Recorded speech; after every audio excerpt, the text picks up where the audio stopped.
사람이 건강한지 그렇지 않은지 알 수 있는 방법 중에 하나가 있다면 음식을 먹는 것을 보면 알 수가 있습니다.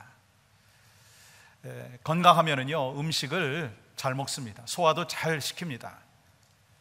왜냐하면 건강이 나빠지면 제일 먼저 나타나는 것이요, 소화 기능이 문제가 생기고 제대로 먹지를 못하게 되죠. 그러나 건강한 사람은요, 모든 것을 소화할 수 있더라고요. 여러분, 밤늦게 음식 먹는 것이 좋지 않다는 거 여러분 잘 아시죠? 근데 건강한 사람은요, 건강하고 젊은 사람은요, 한밤중에 라면 끓여 먹고 떡볶이 먹고 그 다음에 기름으로 튀긴 만두까지 먹어도요, 노 프로블럼, 소화가 다 잘 됩니다. 심지어는요, 익스파일 된 음식을 모르고 먹었는데도요, 소화 잘 시켜요. 그만큼 건강하기 때문에 소화도 잘 시키는 것입니다. 그래서 젊었을 때 돌멩이를 씹어 먹어도 소화를 시킨다고 하는 그런 이야기를 하지 않습니까? 그러나 건강이 좋지 않으면요, 똑같은 음식을 한 그룹에서 먹었는데 딴 사람 다 괜찮아요. 근데 약한 사람, 그 사람만 배탈이 나는 경우를 종종 보게 됩니다. 그래요. 건강한 몸은요, 어떤 음식이라도 소화할 수 있는 것과 마찬가지로 건강한 마음, 건강한 믿음이라면 어떤 문제나 어떤 상황도 이겨낼 수가 있다고 하는 것입니다. 건강한 믿음을 갖고 있는 사람에게는요, 어떤 문제나 어떤 어려움도 문제가 아니라는 거예요. 여러분, 성경을 보면 한결같이 건강한 믿음을 갖고 있었던 사람들을 볼 수가 있습니다. 여러분, 먼저 요셉을 한번 생각해 볼까요? 요셉은 형들에 의해서 노예로 팔려감을 받았습니다. 감옥 생활도 했어요. 억울한 일들을 많이 당했습니다. 우리 같았으면 어땠을까? 억울하고 분통하고 불만을 토하고, 아니 이것이 정말 하나님의 뜻입니까? 라고 컴플레인 할 수도 있었지만 이 요셉은 그러지 않았어요. 왜요? 그는 믿음이 건강했습니다. 다윗은 어떻습니까? 사울 왕의 쫓김을 받으면서도 광야 속에서 힘들고 어려운 시간을 보내고 있었지만 그는 컴플레인을 하지 않았습니다. 왜요? 건강한 믿음이 있었기 때문에. 다니엘은 어떻습니까? 그도 마찬가지입니다. 분명히 하나님을 믿고 신실하게 살면, 하나님의 살아계심을 드러내면 사자굴 속에 들어갈 것이라고 하는 그러한 지식이 있었습니다.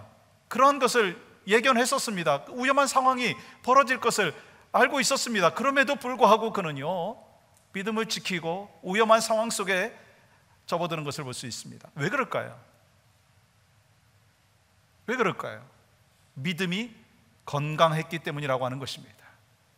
그런데 믿음이 병들게 되면요, 모든 상황이 문제입니다. 조금만 어려움이 닥쳐와도 하나님 정말 살아계신 것입니까?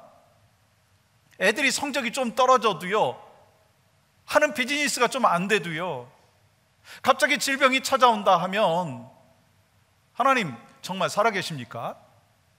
살아계신데 왜 이렇게 하십니까? 라고 하면서 안절부절하는 모습이 있다라고 하는 것입니다.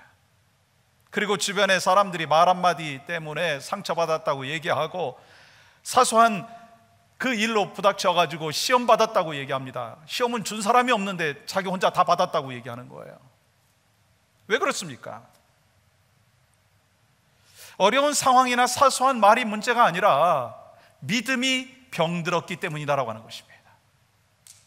마음이 병들고 믿음이 병들면은요, 그 누가 한마디 하는 것에 대하여서 예민하게 반응하고 그것 때문에 상처받고 그것 때문에 시험이 드는 거예요. 여러분, 부부관계도 그렇잖아요.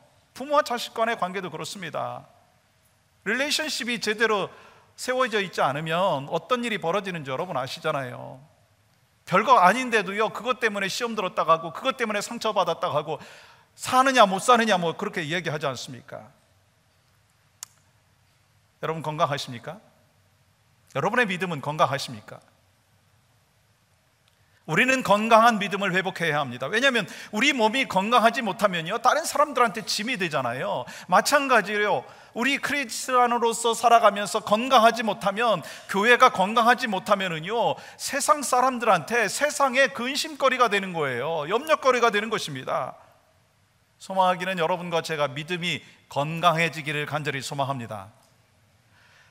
그리고 올 한 해 동안 우리 교회가 건강한 믿음이 회복되는 교회가 되기를 간절히 소망합니다. 그래야 우리가 세상을 변화시킬 수 있는 교회가 될 수 있다고 하는 것입니다. 또 이유가 있어요. 히브리서 11장 6절 말씀 보시면요, 우리가 믿음을 가져야 되는 이유가 있습니다. 그 이유가 뭡니까? 믿음이 없이는 하나님을 기쁘시게 할 수 없다라고 하는 것입니다. 여러분과 제가 우리 교회에 믿음의 견고함이 없으면요, 하나님을 기쁘시게 할 수가 없다라고 하는 것입니다. 여러분, 오늘 사건은요, 마태복음, 마가복음, 누가복음에 다 기록되어 있어요. 여러분, 세계 복음서에 다 기록되어 있다라고 하는 것을 통해서 알 수 있는 게 뭐예요? 이만큼 중요한 사건이라고 하는 것입니다. 오늘 본문의 내용은 이렇습니다. 예수님께서 많은 이적을 행하시고 이제 다른 지역으로 가서 복음을 전하고 이적을 행하시기 위해서 예수님과 제자들이 함께 배를 타고 이동하는 과정 속에서 있었던 사건입니다. 그때 예수님과 제자들이 탄 배가 큰 광풍을 만나게 되었어요. 24절의 말씀을 보면 바다에 큰 놀이 일어나 라고 했는데, 여기서 놀이라고 하는 것은 무엇이냐면요, 큰 파도와 함께 거센 폭풍을 이야기하는 것입니다. 광풍을 얘기하는 것입니다. 메가톤급 광풍을 얘기하는 것입니다. 여러분, 배가 파도에 휩쓸리고 파도가 덮치니까 어떻게 되었겠습니까? 그 안에 타고 있었던 제자들은요, 불안해합니다. 그래서 여러분 25절 말씀 보십시오. 그 제자들이 나와 깨우며 이르되 주여 구원하소서, 우리가 죽겠나이다. 마태는요, 제자들의 모습을 아주 리얼하게 표현을 하고 있습니다. 지금 제자들이 광풍 앞에서 말하는 것을 보면요, 이 믿음이 드러나는 것을 볼 수가 있습니다. 여러분, 제자들이 풍랑 속에서 고통당하고 있을 때, 죽겠다고 소리치고 있을 때 예수님은 어떠셨어요? 예수님은 어떤 모습이셨습니까? 예수께서는요, 주무셨다는 거예요. 아니, 제자들은 큰 풍랑으로 인해서 두려움과 공포 속에 머물러 있는데 예수님은 평안하게 주무시고 계셨다라고 하는 거예요. 여러분, 만약에 풍랑이 문제였다면 배 타고 있는 모든 사람들이 다 이 풍랑 때문에 두려워해야 되지 않겠습니까? 그런데 제자들만 두려워하고 있고 예수님은 평안 가운데 있다라고 하는 것입니다. 그러면 뭐가 문제느냐는 거예요. 예수님께서는 바로 이 사실을 말씀하기 위해서 중요한 질문을 하나 합니다. 26절 말씀 보십시오. 예수께서 이르시되 어찌하여 무서워하느냐? 제자들한테 지금 예수님께서 질문합니다. 어찌하여 무서워하느냐? 거기에 대한 대답이 뭐예요? 또한 주님이 대답까지 말씀하십니다. 믿음이 작은 자들아. 그들이 두려움에 빠진 이 시츄에이션은요, 풍랑 때문이 아니라는 것입니다. 뭐 때문이라는 거예요? 믿음이 없기 때문이라는 것입니다. 동일한 말씀을 마가복음 4장 38절에 보면 이렇게 기록합니다. 예수께서 건물에서 베개를 베고 주무시더니, 예수님은 배 밑에서 주무시고 계십니다. 평안히 주무시고 계십니다. 근데 제자들은 어때요? 예수님을 깨우면서 선생님이요, 우리가 죽게 된 것을 돌보지 아니하십니까? 안달복걸하고 있는 것을 볼 수가 있습니다. 이것이 바로 믿음의 차이라는 것입니다. 믿음이 작으냐 크냐라고 하는 것에 의하여 똑같은 시츄에이션 속에서도 두려워 떨고 있고 담대함이 있는 것이다 라고 하는 것입니다. 그렇다면 여러분한테 질문해 볼까요? 여러분의 믿음은 어떠신가요? 여러분의 믿음은 어떠신가요? 고린도 후서 13장 5절은 이렇게 기록하고 있습니다. 같이 한번 읽어볼까요? 믿음에 대해서 이렇게 말씀합니다. 시작.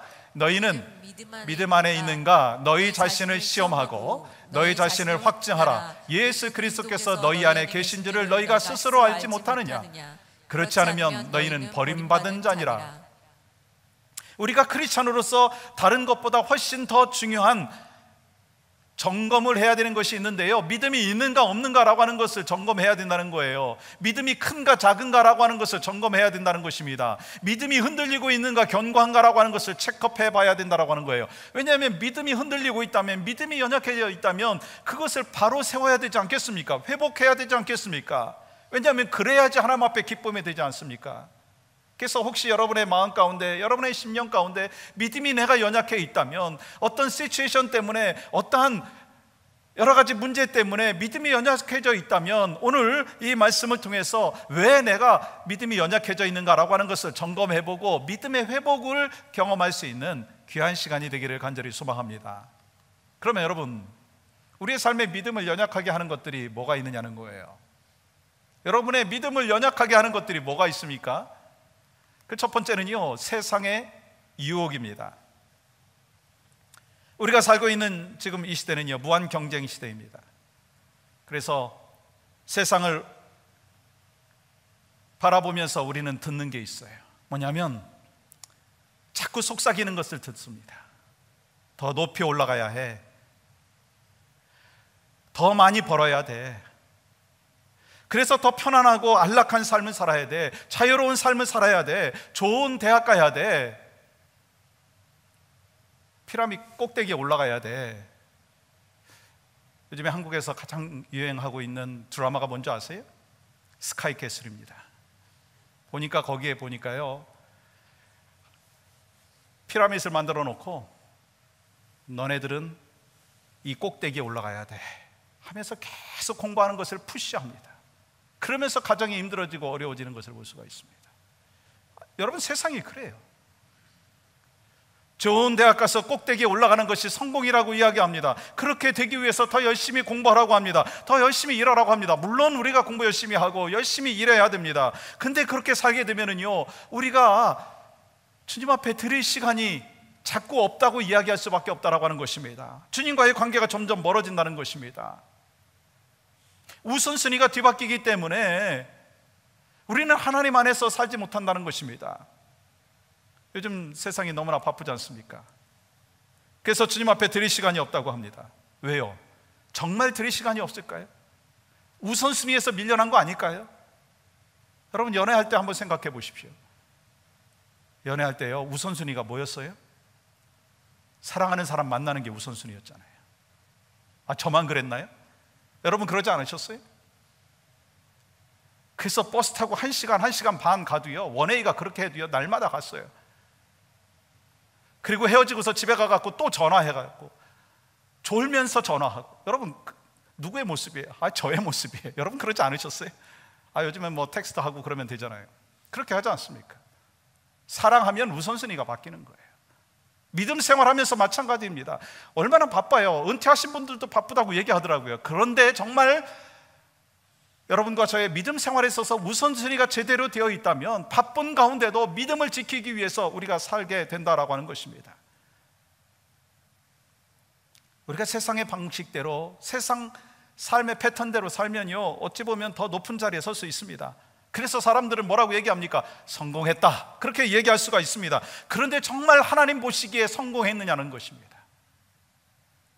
그것은 세상의 기준으로, 세상이 평가하는 성공이라고 할 수 있지만 영적인 기준으로 보면은요, 그것은 세상의 포로가 되는 모습이라고 하는 것입니다. 그러므로 우리 크리스천들은요, 깨어 있어야 합니다. 이를 위해서 매일매일 내 자신을 내려놓는 훈련이 필요하다는 거예요. 그러면 여러분, 세상의 유혹이 올 때 우리 자신을 내려놓는 그 방법이 무엇이냐라고 하는 것입니다. 요한복음 1장 1절 말씀 보십시오. 태초에 말씀이 계시니라. 말씀이 하나님과 함께 계셨으니 말씀은 곧 하나님이시니라. 모든 것의 시작이 뭐라고 말씀하고 있어요? 말씀입니다. 모든 것의 시작이 말씀입니다. 여러분, 지식을 많이 갖게 되면 교만해질 수가 있습니다.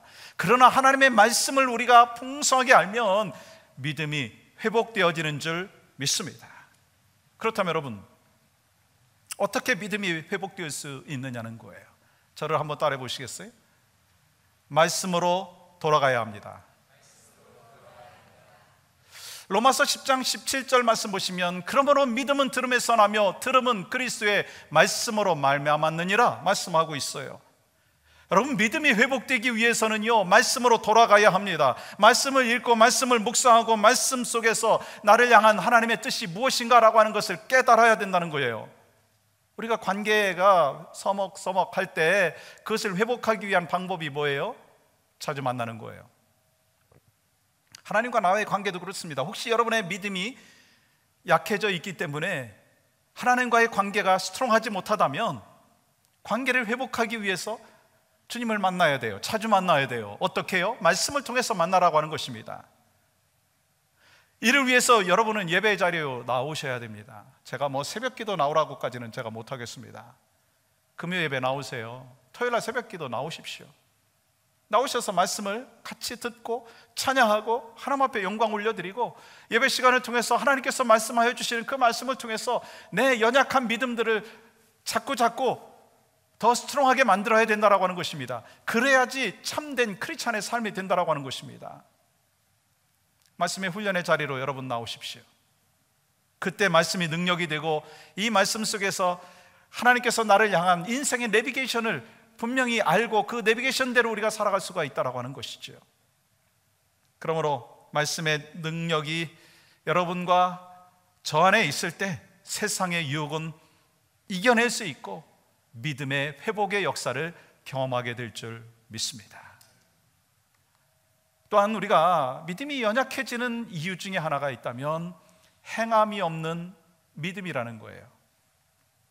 행함이 없는 믿음. 야고보서 2장 26절 말씀 보시면 영혼 없는 몸이 죽은 것 같이 행함이 없는 믿음은 죽은 것이니라. 세상은 아는 것이 힘이라고 얘기합니다. 그래서 많이 배우고 그리고 많이 아는 사람을 뭐라고 얘기하죠? 어려운 말로 지성인이라고 합니다. 지성인. 근데 정말 많이 알고 많이 배우면 지성인일까요?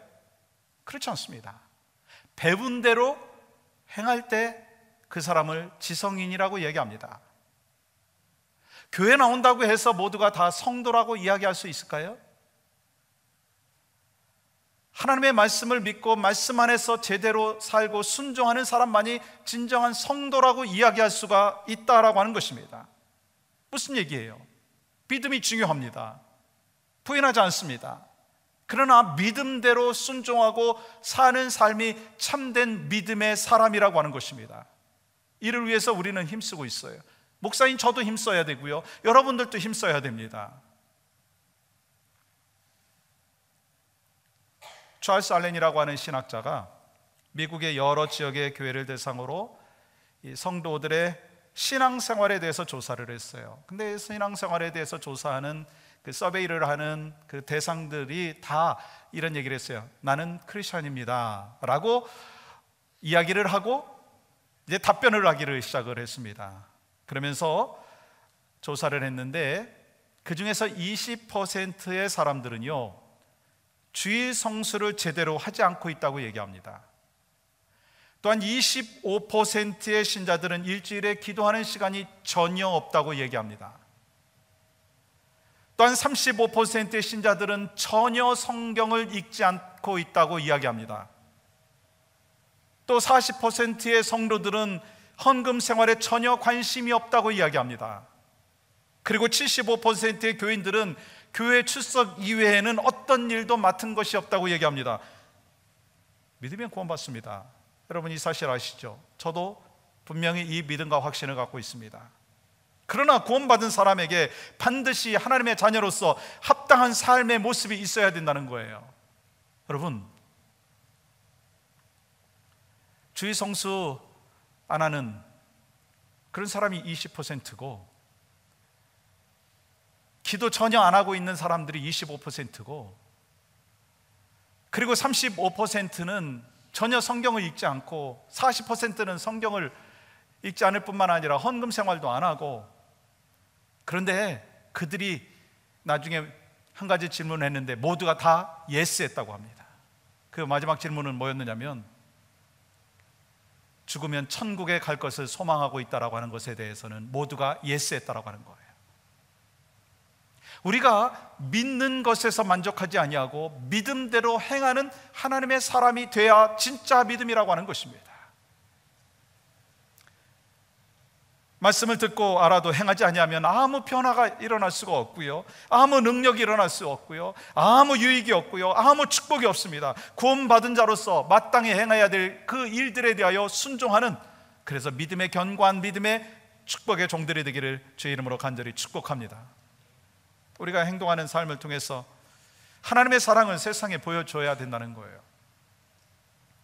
그때 세상은 감동을 하고 충격을 받고 교회를 바라보면서 존경합니다. 여러분, 초대교회 때요, 교회와 성도들은요 많은 핍박이 있었습니다.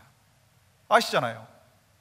성경을 통해서 알 수 있고 교회사를 통해서 알 수 있고 수많은 설교를 통해서 여러분 알지 않습니까? 초대교회 때요, 교회와 크리스찬들은요 핍박을 받았습니다. 그런데요, 교회는 존경을 받았어요. 크리스찬들은 존경을 받았어요.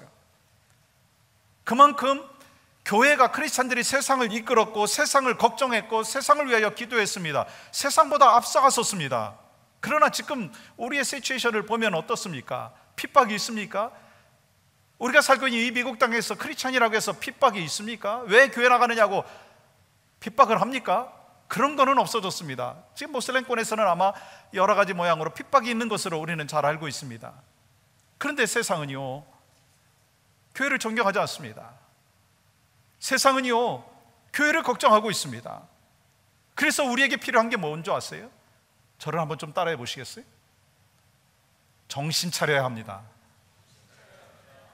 아니, 정신 안 차린 분들은 정신 차려야 됩니다 안 하는 것 같아요. 정신 차려야 됩니다. 깨어 있어야 합니다. 주여 주여 한다고 다 천국 가는 것이 아니라고 말씀하셨습니다. 예수님이 누구십니까? 하나님의 아들이시고 말씀이십니다.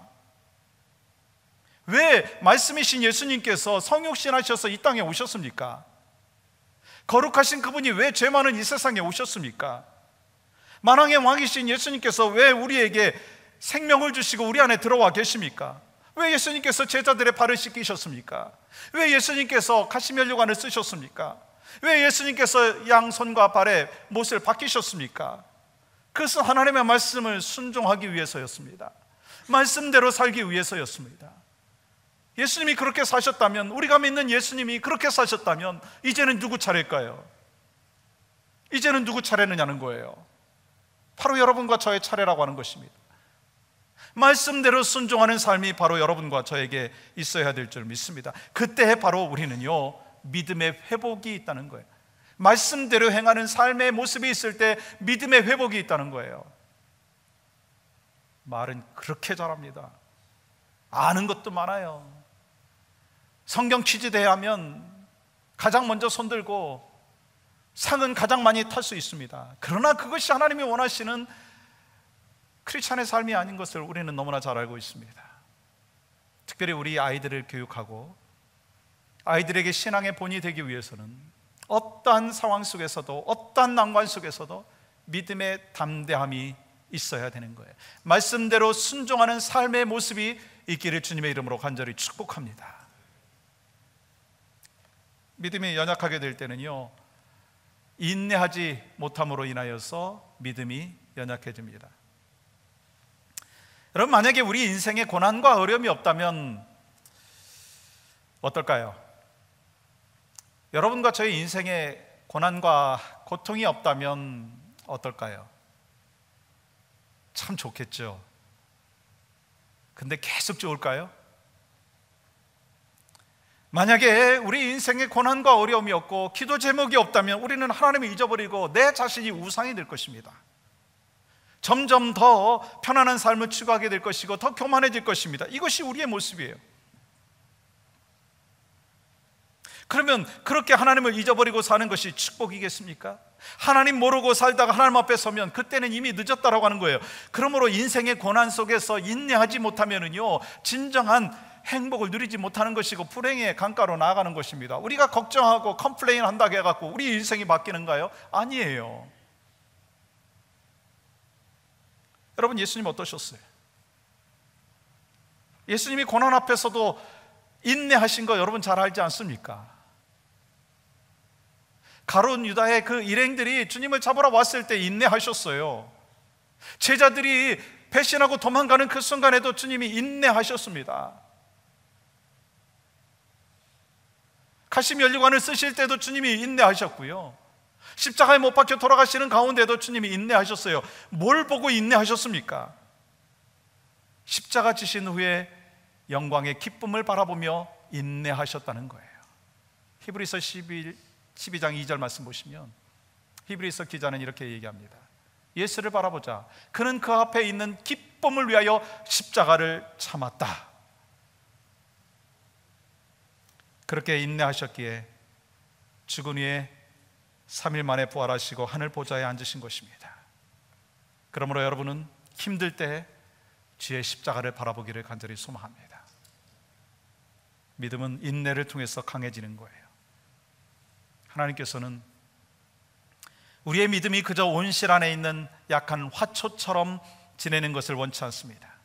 믿음의 선배들처럼 세상 온갖 핍박과 유혹과 맞서 싸워서 이기기를 원합니다. 그래서 때로 우리의 삶 가운데 어려움을 주시기도 하고요, 실패를 맛보게도 하시고요, 오해를 받아서 마음으로 고생하게도 하시고요, 믿는 것으로 인해서 왕따도 되게 합니다. 그런데 그때 우리가 마음속에 가져야 될 마음이 뭐냐라고 하는 것입니다. 하나님의 선하신 뜻이 분명히 이루어질 것이고 인내함으로 기다린다면 믿음이 회복되어지는 역사를 우리는 경험하고 믿음을 통하여 하나님을 기쁘시게 하는 하나님의 귀한 영적인 군사들이 될 줄 믿습니다.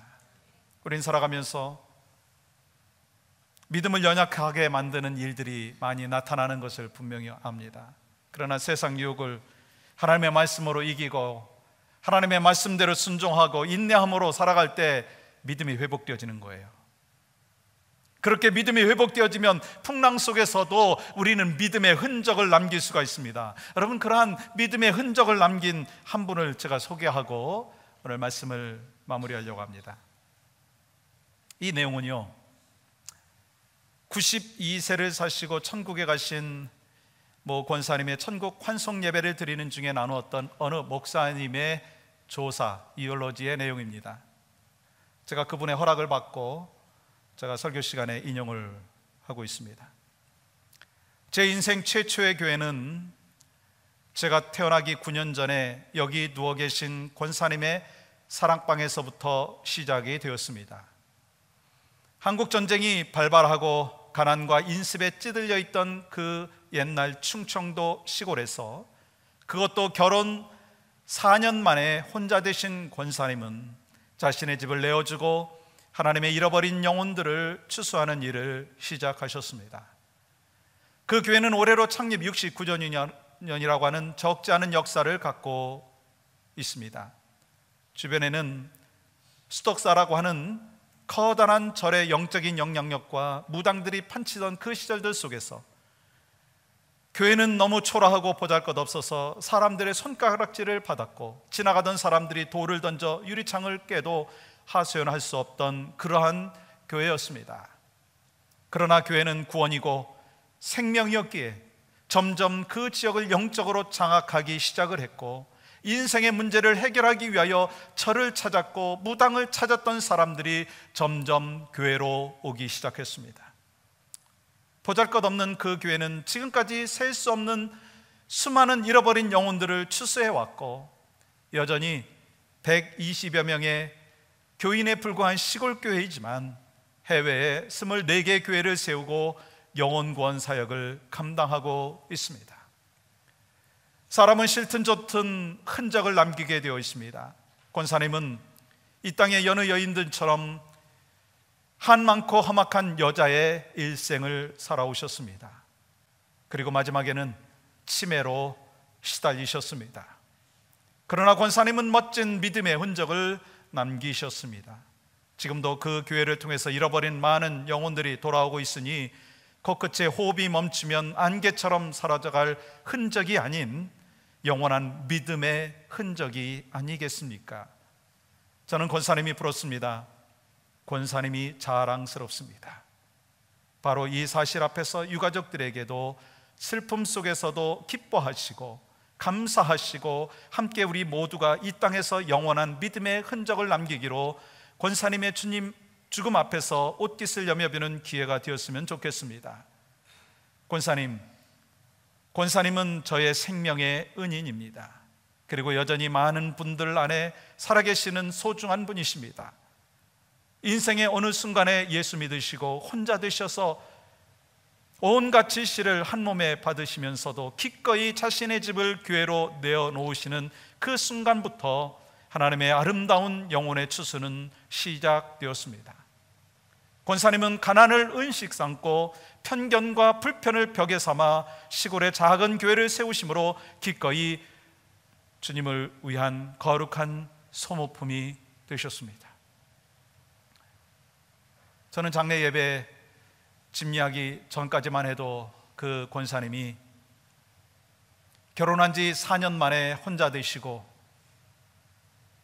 수십 년을 혼자 두 자녀를 양육하며 또 이민 생활까지 감당했다라고 하는 것을 자세히 몰랐습니다. 그런데 천국 환송 예배를 드리면서 깨달은 것이 있습니다. 세상에서는 보잘것없고 세상에서는 가치 없어 보일지라도 믿음의 흔적을 남기신 한 권사님을 바라보면서 우리 모두가 그러한 믿음의 흔적을 남겨야 되겠다라고 하는 깨달음을 가졌습니다. 우리 인생이 날마다 순풍이었으면 얼마나 좋겠습니까? 그러나 바람과 파도는 언제나 우리에게 찾아오는 것이 우리의 현실이더라고요. 바람이 잔잔해지는가 하면 또 다른 바람이 불어서 우리를 혼란하게 만들고 힘들게 만듭니다. 끊임없이 폭풍에 휘말리는 것이 우리의 일생입니다. 그러므로 우리에게 필요한 것은요, 믿음의 회복입니다. 그 믿음이 회복될 때 풍랑 가운데서도 예수님처럼 샬롬, 평안이 있게 될 줄 믿습니다. 시편 기자는 이렇게 고백합니다. 이 고백이 바로 나의 고백이 되기를 소망하면서 한 목소리로 같이 읽겠습니다. 시작. 내가 사망의 음침한 골짜기로 다닐지라도 해를 두려워하지 않을 것은 주께서 나와 함께 하심이라. 주의 지팡이와 막대기가 나를 안위하시나이다. 아멘. 이 믿음만 분명하다면 어떤 고난도 우리는 넉넉히 이길 수가 있습니다. 지금 여러분에게 어떤 풍랑이 있으십니까? 믿음으로 사십시오. 풍랑이 여러분의 삶을 집어삼킬 듯 한다 할지라도 그 순간을 하나님께서 바라보시고 외면하지 아니하신다라고 하는 것을 분명히 깨닫고 살아가기를 간절히 소망합니다. 갈릴리 바다를 꾸짖어 잠잠케 하신 주님께서 여러분의 고난과 두려움을 잠잠하게 하실 줄 믿습니다. 이번 한 주간도 풍랑은 우리를 찾아올 것입니다. 그러나 그 풍랑 속에서 믿음 안에서 살 때 우리 주님이 우리에게 약속하여 주신 그 평강, 샬롬의 축복을 마음껏 누리시기를 주님의 이름으로 간절히 축복합니다.